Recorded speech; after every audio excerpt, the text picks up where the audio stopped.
If you're a physician making $300,000, $500,000, $800,000, or over $1 million a year, what if I told you the most valuable person on your tax return might not be you? It might be your spouse. Not necessarily because they earn more and not because they have a business, but because a spouse with time and flexibility can unlock a tax strategy that has the potential to save some families hundreds of thousands of dollars completely within the tax code. And almost nobody talks about it. In fact, many physicians spend years paying enormous tax bills without realizing this strategy even exists.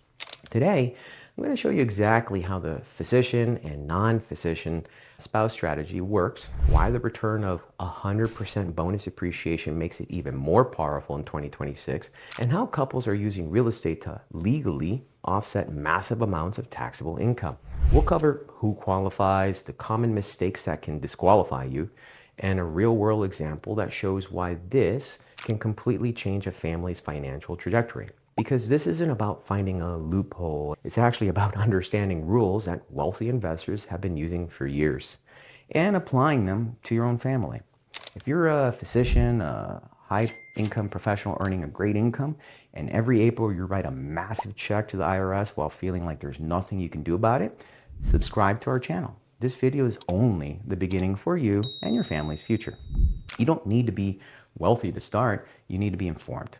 Let's get into it. Here's the truth most financial advisors won't tell you. If you are married and your spouse is not working full-time or has a flexible schedule, you may be sitting on one of the most powerful legal tax strategies available to any household in America right now.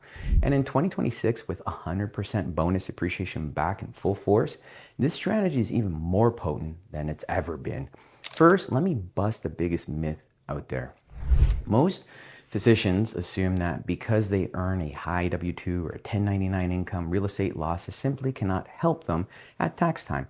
They've been told, maybe even by their own CPA, that rental property losses are passive and passive losses can only offset passive income. Not your salary, not your clinical income, not your earnings from medicine, and for most investors, that is true. The IRS, though, has a rule under Section 469 of the tax code that locks rental losses in a passive bucket. If your household income is above $150,000, and for most physicians it is, you cannot use those losses to reduce your W-2 income. They just sit there suspended, carrying forward year after year. But here's the mechanism that changes everything. The IRS created a specific exception called real estate professional status, or REPS. Under this designation, your rental losses are classified from passive to non-passive. That means they can directly offset your active income, your clinical salary, your 1099 earnings, your household's entire taxable income. And here's the part that most people miss entirely. The IRS says that if you are married to and filing jointly, only one spouse needs to qualify, not both, just one. That is the foundation of this entire strategy. The physician keeps practicing medicine and generating high income. The non-physician spouse qualifies as a real estate professional, manages the portfolio, and generates paper losses through depreciation. Those losses flow directly onto your joint tax return and offset the physician's income, legally, cleanly, and with the full IRS backing under Section 469. That is the engine. Now, let me show you exactly how to build it. Here's the 4-step process. Follow this in order. Each step builds on the one before it. So step 1, confirm your spouse can qualify for REPS. This is the most important step. Without it, nothing else in this strategy works. To qualify as a real estate professional in the year 2026, your spouse must meet 2 requirements from the IRS. First, they must spend more than 750 hours per year in real estate activities. That works out to roughly 15 hours per week. Second, more than half of their total working hours must be in real estate, not another job, not another business, real estate. This is why the strategy works so well for physician households where one spouse is not working full-time. A stay-at-home spouse, a part-time worker, or someone who's transitioning careers can realistically hit 750 hours. A spouse working 40 hours a week in another profession cannot realistically hit that mark. Step 2, acquire the right properties. Long-term rentals work well here.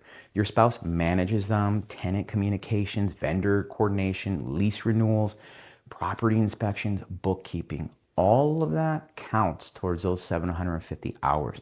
The key is documenting every single hour with a real-time log. Dates, times, activities, property addresses. Courts consistently side with the IRS when records are vague or reconstructed from memory after the fact. Do it cleanly. Step 3, layer in a cost seg study with 100% bonus depreciation. This is where the math becomes extraordinary. Under the One Big Beautiful Bill Act signed into law in 2025, 100% bonus depreciation is now permanent for qualifying properties acquired after January 19th, 2025. Your cost seg study identifies the components of your property that are eligible for something called accelerated depreciation. The flooring, appliances, cabinets, lighting, landscaping, these are all reclassified into different timetables. Here's a real example. A physician household purchases a $600,000 long-term rental. The cost seg study identifies $150,000, roughly 25%, as eligible for accelerated depreciation. With 100% bonus depreciation, that entire $150,000 is deducted in year 1. At a 37% federal bracket, that is about $55,000 to $56,000 in real tax savings in a single year on one property. Step 4, file jointly and make the grouping election. Your CPA files a joint return under Section 469 in the grouping election. That treats all rental properties as a single activity. This ensures that the losses generated by your spouse's real estate flows on to the entire marriage. Not a $1,000 cap, no phase out either. Let me address the 3 questions I hear most often. What if my spouse can't genuinely hit 750 hours? Then you have a second path, the short-term rental loophole. If your average guest stay is 7 days or fewer and your spouse materially participates, meaning they spend at least 100 hours managing the property and more time than anyone else, that's another important variable, those losses are classified as non-passive. No reps required. The income threshold limitation doesn't apply either. And according to White Coat Investor, this is one of the most accessible strategies for busy physician households who can't fully commit to real estate professional status. Isn't this too aggressive? Could this trigger an audit?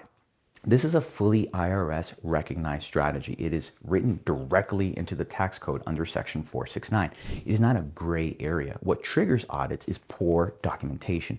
Keep a detailed real-time log and do it cleanly. And be honest, your spouse should be genuinely involved in the management of the properties, not just on paper. Done correctly, this is ironclad. What about when we sell? Don't we have to pay it all back? Depreciation is recaptured at a maximum rate of 25%, not your ordinary income tax of, let's say, 37%. So even at recapture, you come out ahead anyways. And if you execute a 1031 exchange into the next property at the time of sale, you defer recapture entirely. As White Coat Investor puts it, buy, depreciate, exchange, depreciate, exchange. Done consistently, recapture may never come due in your lifetime. Here's what this looks like 5 years from now. Your spouse has built a portfolio of 4 or 5 cash flowing rental properties. Each year, cost segregation and bonus depreciation generate $80,000 to $120,000 in paper losses. Those losses flow into your joint return and directly offset your income. Your effective tax rate drops dramatically. The money you would have sent to the IRS is now funding the next property and the next one after that. Your spouse has a real, meaningful role in your household's financial future. The portfolio is generating cash flow. Equity is building. And you are both working towards financial independence. Not because you worked more hours or got more RVUs, but because you built a smarter system alongside it. That's not a fantasy. That's what physician couples are doing right now in 2026 with this same exact strategy. And if you want to go deeper and really understand the full framework step by step, here's your next move. Go to cardia.com. There you can download 2 free ebooks that I created and get immediate access to our 9-part passive investing masterclass, completely free. Inside that training, I walk you through the exact framework that many conservative long-term investors use to build passive income through real estate. In plain language, with real numbers, real examples, it's completely free. It is built specifically for busy professionals and physician households who want long-term passive income without becoming full-time landlords. If you are serious about building real, lasting financial freedom alongside your medical career or your professional career, go grab those free resources right now. The strategy is already available to you. The only thing left is actually to take the first step.